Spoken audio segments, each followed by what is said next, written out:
Test 4. You will hear a number of different recordings and you will have to answer questions on what you hear. There will be time for you to read the instructions and questions, and you will have a chance to check your work. All the recordings will be played once only. The test is in 4 sections. At the end of the test, you will be given 10 minutes to transfer your answers to an answer sheet. Now turn to Section 1. Section 1. You will hear a woman inquiring about a job vacancy. First, you have some time to look at questions 1 to 4.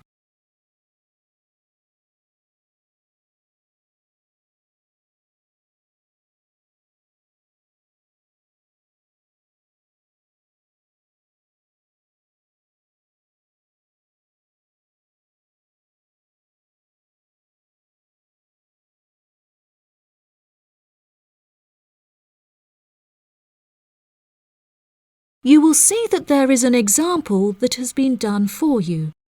On this occasion only, the conversation relating to this will be played first. Hi there. Welcome to the Job Centre. How can I help? Good morning. I'm here to inquire as to whether you have any jobs available at the moment. Yes, we have several available. What kind of job is it that you're looking for? Well, I'll take any part-time jobs I can get. I'm really strapped for cash at the moment. The type of work the woman is looking for is a part-time job, so part-time has been written in the space. Now we shall begin. You should answer the questions as you listen, because you will not hear the recording a second time. Listen carefully and answer questions 1 to 4. Hi there. Welcome to the Job Centre. How can I help?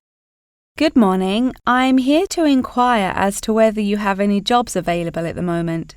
Yes, we have several available. What kind of job is it that you're looking for? Well, I'll take any part-time jobs I can get. I'm really strapped for cash at the moment. OK. Bear with me while I have a browse on our system. Here we are. We have 3 vacancies at the moment, all involving quite different roles. That sounds promising. What are they? The first one is for a post as a receptionist. It says here that experience in reception or general administration is preferred, but not essential. Have you worked on a reception desk previously?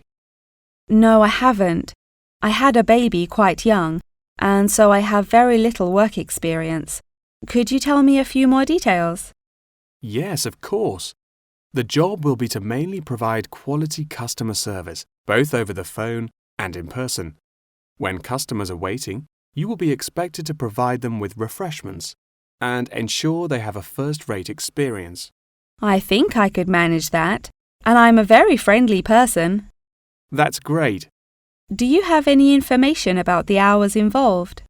It says here that you will be expected to work several early mornings, 4 days a week. Any other requirements? Yeah, you'll have to go through a couple of weeks of unpaid training before qualifying for the post. I don't know if I would be able to fully commit to that. Did you say it's 4 days per week? Yeah, it says here 4 days a week, with another day off per week when requested in advance. It also explicitly states that at least one of your working days must fall on a weekend. I'll have to think about that and talk to my babysitter. Before you hear the rest of the conversation, you have some time to look at questions 5 to 10.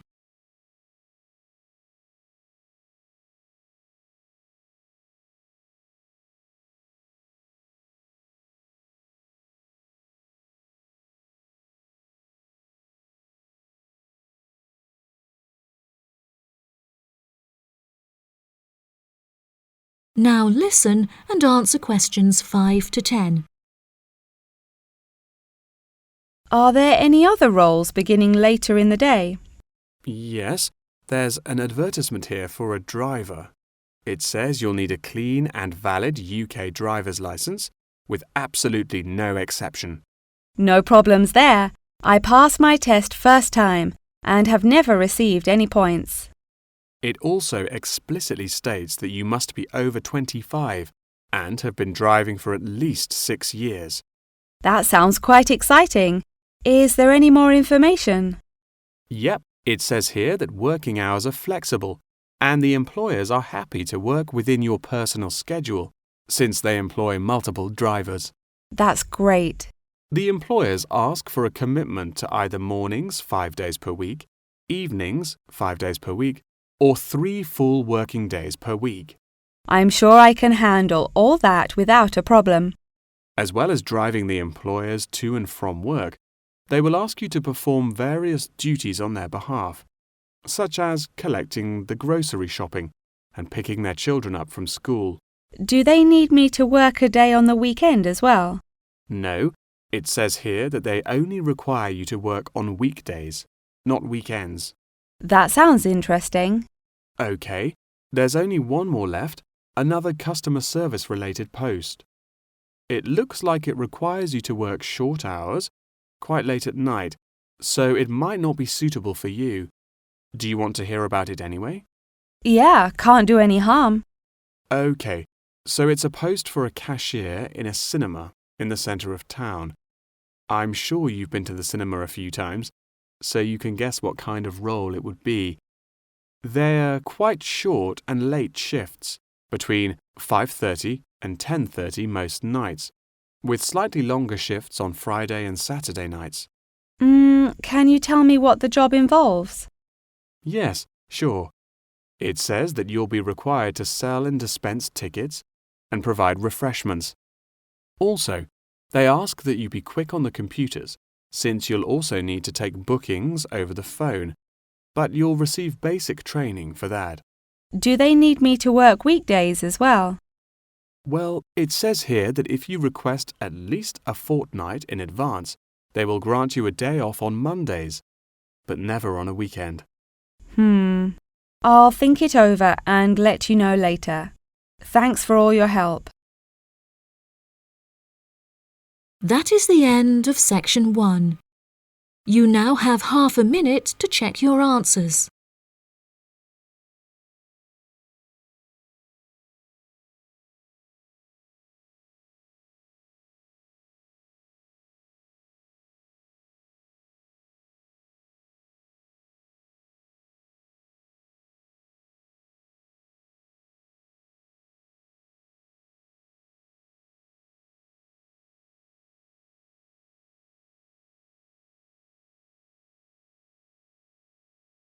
Now turn to section 2. Section 2. You will hear a representative from an organisation called Connection giving a talk about a homestay organisation. First, you have some time to look at questions 11 to 14.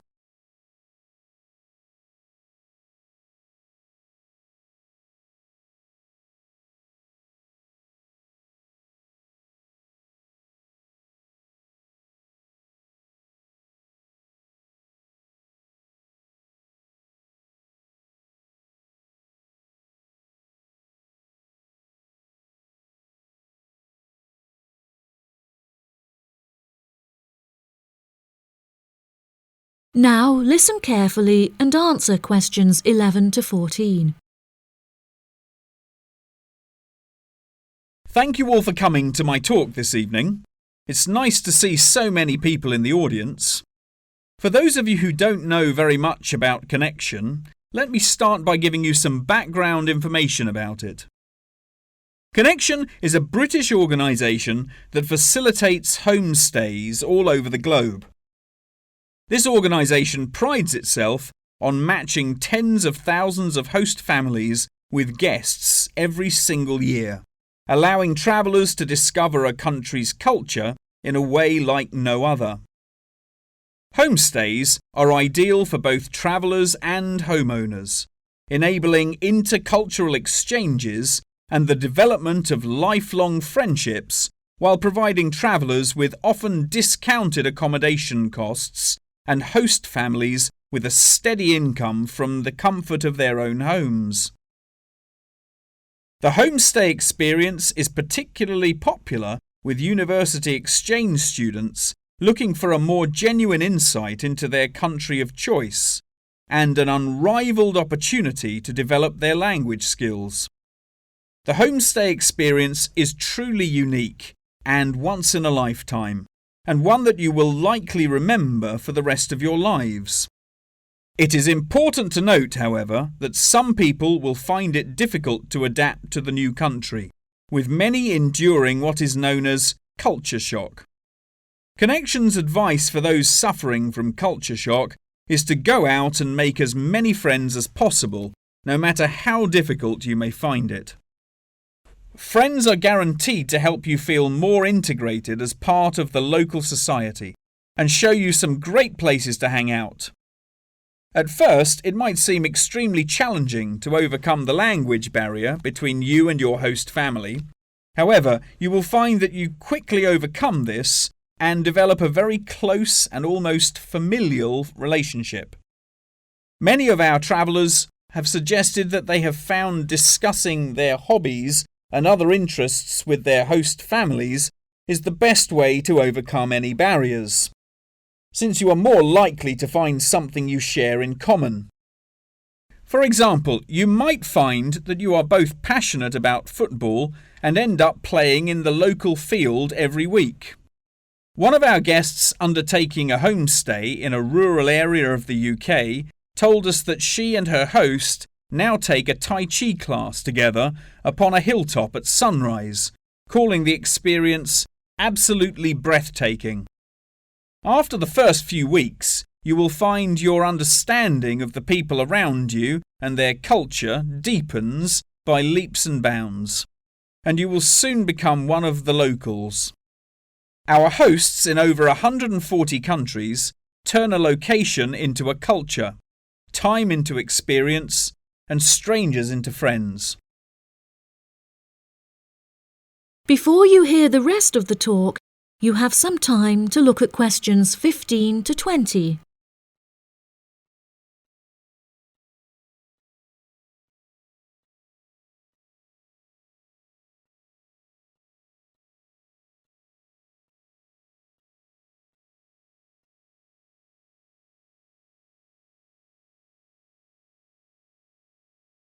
Now listen and answer questions 15 to 20. So how can you find out about applying for a homestay? The best way would be to visit Connection's website, www.connection.com, and contact one of their friendly advisors for more information. Once you have confirmed your interest in the service, we would strongly advise that you remain in close contact with the registration office, which will send you several emails keeping you up to date with potential matches in your country of choice. Once registered, Connection will require you to send various documents and will act as an intermediary between you and the host family prior to final confirmation and payment. During this stage, Connection will ask you to provide 2 photos, one for the host family and the other for our own records. Please ensure that you sign the back of each photo. Due to the nature of the service Connection provides, security is an absolute must, and they will ask you to send in photocopies of your passport, birth certificate, and a bank statement as confirmation of your identity. On receipt of these documents, the official process will begin and your bank account will be debited for the initial deposit of £200. If you haven't received any acknowledgement confirming receipt of these documents from us within 7 working days, please contact the main office. As I mentioned before, due to the nature of the organisation, Connection operates a meticulous screening process and all applicants will undergo an interview in our head office in London, with exceptions made in extreme circumstances. After your interview, it may take us several weeks to carry out the decision process, so please be patient with us. If you would like a fast-track service, please indicate this on your application, and we will notify you of the additional charges. Finally, once we have come to a result about your application, you will receive a decision in the post. If you do not receive an offer of placement, we will refund your deposit within 7 working days. That is the end of section 2. You now have half a minute to check your answers.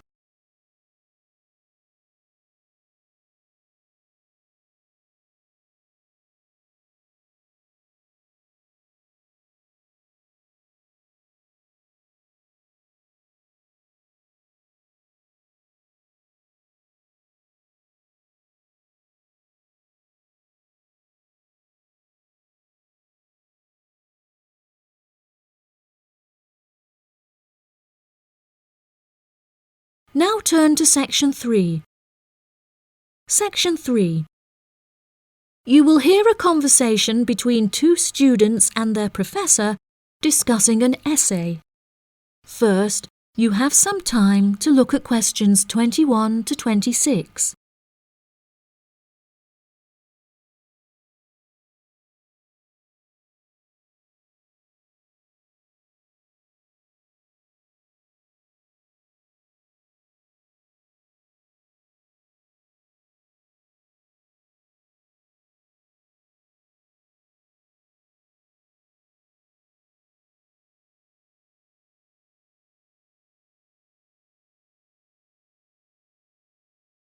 Now listen carefully and answer questions 21 to 26. For next week, I'd like you to undertake a piece of research in preparation for writing your final essay. In order to gain top marks, you must include a range of primary, secondary, and tertiary sources. Are there any questions? Yes, Professor, I have a question. We haven't yet covered how to undertake this sort of research in much depth, and I'm a little unsure of what you want us to do. In telling us to include primary sources, do you mean you want us to design and distribute a questionnaire, analysing the results? You could design a questionnaire, but you'll soon find that distributing a questionnaire on such a large scale is somewhat troublesome. We couldn't possibly expect you to do it effectively as an individual university student without the necessary resources. No, ideally, I would like you to form 1 or 2 focus groups and interview them. This will provide you with a more qualitative approach. If your strengths lie in mathematics, please by all means take a more quantitative approach, but this will be more strenuous and time-consuming and isn't entirely necessary for the purpose of this study. Professor, you haven't told us what our project is about. Do we get to choose our own topic based on the previous study? No, I'm afraid not. This will be a strictly Australian study. However, you can choose which angle you'd like to take, so long as it remains within the realm of anthropology. Does anyone have any questions specifically about the formation of the focus groups? I'd had several emails about this, and I'd like to address it now. My study is related to growing up in Australia and the question of nature versus nurture. I've gathered more than 200 school children who would be happy to participate in a focus group. Do you think we'll need to include that many participants in a focus group? Blimey, Douglas, well done for finding that many willing children. But you definitely don't need that many for the study you're going to undertake. I'd say you need no more than 5 children per group, and no more than 3 groups, so 15 children altogether. You definitely need to control the group size in order to generate a meaningful dialogue. OK, if it's useful, I'll try and do it. I appreciate your enthusiasm for the project, but there are plenty of different ways to gather data. And I'm sure that if you look hard enough, you'll find someone who has conducted almost the exact same research in the past. My advice for you is don't be too ambitious and try to include as much information about various people or sectors. For those who haven't ever collected original data before, what do you suggest we do? I would suggest that you read accounts from other people who have undertaken such research to see what advice they can give. I would also encourage you to read Chapter 8 in the course textbook, which should give you a good introduction to collecting data. Moreover, you should try to practice using the data table provided in your course handbook. By now, you should have read at least 6 or 7 books giving quite detailed instruction on how to go about collecting data. Professor, I don't know about everyone else, but I'm having trouble reading the books. I had a really big assignment for another course, and I've been spending all my time on that. Jane, have you read all the books the professor mentioned? Well, my trouble is getting hold of the books. I've been to the library several times, but all the books are out. Sounds like you should have started borrowing books a bit earlier. Yes, I should have. But I got several ones from my friend a couple of days ago. I just skimmed through them and don't remember a lot of the information. Before you hear the rest of the conversation, you have some time to look at questions 27 to 30.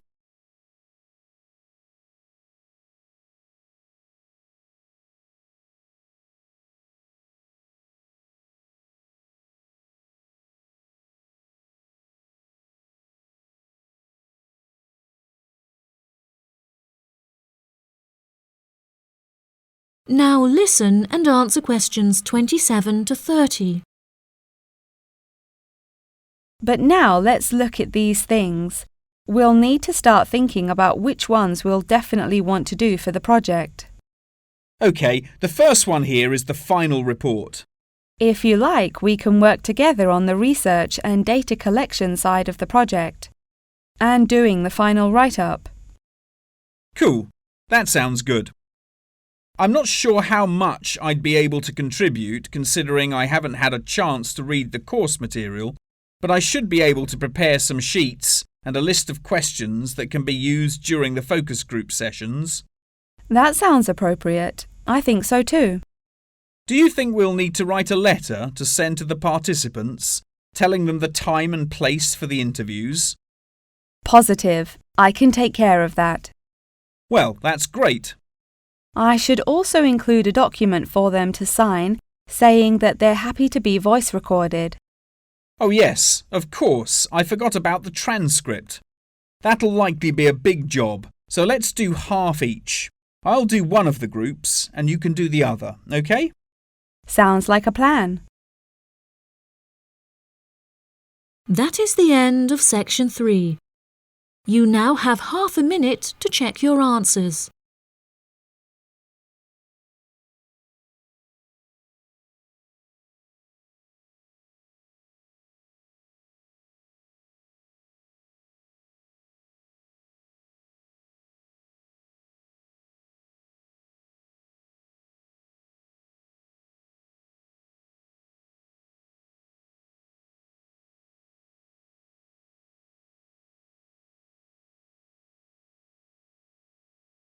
Now turn to section 4. Section 4. You will hear a talk on the research of the graphical symbol. First, you have some time to look at questions 31 to 40.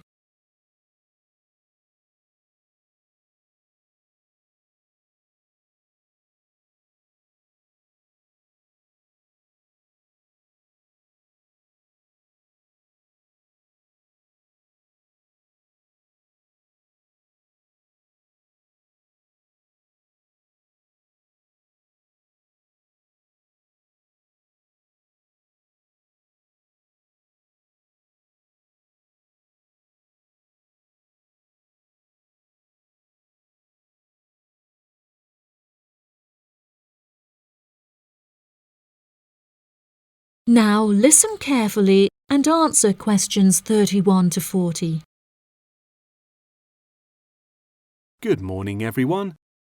Today I'm going to talk about the graphical symbol. A graphic symbol is a written symbol that is used to represent speech, such as those used in the Greek alphabet. The term graphic symbol encompasses anything from the logographs used in Egyptian hieroglyphic writing to ancient Chinese pictograms. Early symbols were based on pictographs and ideograms before they were developed into logographic writing systems. These systems are still in use in some non-literate cultures in Africa, the Americas, and Oceania. Indeed, elements of pictography are still found in modern Chinese characters, and it is often an interesting exercise to trace the origins of some Chinese characters. Pictographs remain in common commercial use today as signs, instructions, or statistical diagrams. Road signs and public toilet signs, and even flat pack assembly instructions utilizing pictures, are considered pictographic. Ancient graphic writing systems provide researchers with a wealth of knowledge about past civilizations. In 1799, one of the most important historical discoveries was made by accident when members of Napoleon's expedition to Egypt found a stone in Rosetta that exhibited 3 different scripts. The stone, now known as the Rosetta Stone, was studied in significant depth by scholars and was first deciphered by Frenchman Jean-François Champollion in 1822. He was able to correctly determine the phonetic values of the symbols, and later research has confirmed his findings. In many of these symbols, lines are used to portray a multitude of meanings, and knowledge and understanding of these lines holds the key to comprehension of graphic writing systems. A key moment in the history of communication was the invention of the camera obscura, or camera. Although the concept can be traced back to the 5th century BC Chinese philosopher Mo Ti, the first photographic image was ultimately created in 1826 by Joseph Nicéphore Nicéph. Photography, as it was later known, enables researchers to piece together and better understand history. Today, photography forms a huge part of everyday life, and most publications contain a vast number of photographs. Photography is used in advertising and is now becoming a way to increase awareness of existing world issues. For example, animal welfare charities are increasingly using photography to advertise animals that are at high risk of endangerment. Charity workers are sometimes flown to far-flung locations to document the suffering endured by high-risk animals in an attempt to raise human awareness of their consumption activities and how they impact others.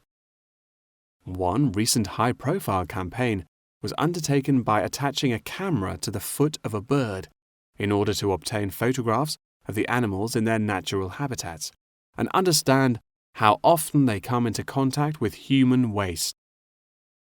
A soon-to-be-released documentary about the suffering of animals on Midway Island shows the full extent to which human consumption is harming animals thousands of miles away from us.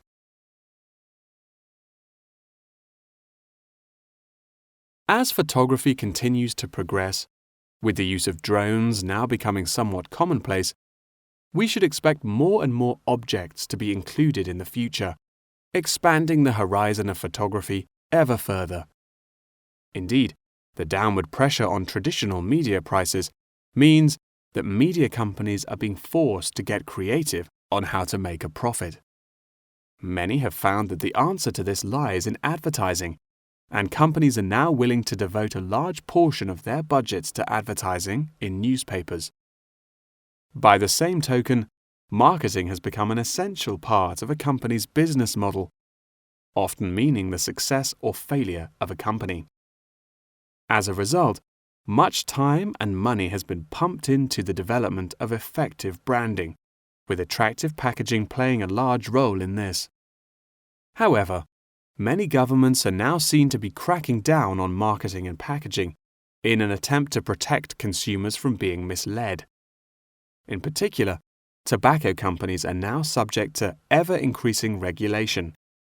For example, in the United Kingdom, legislation is soon to pass preventing any form of branding or differentiation on cigarette packaging in efforts to curb the harmful effects of smoking.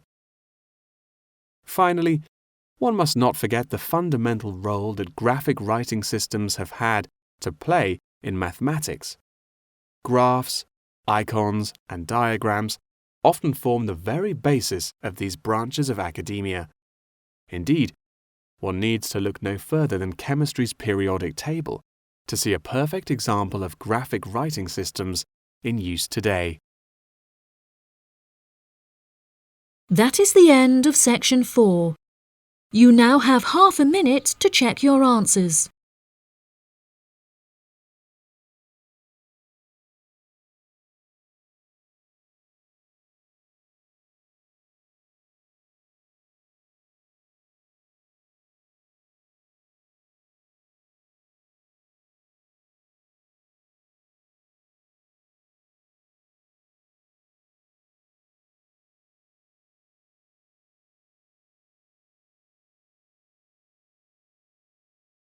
That is the end of the listening test.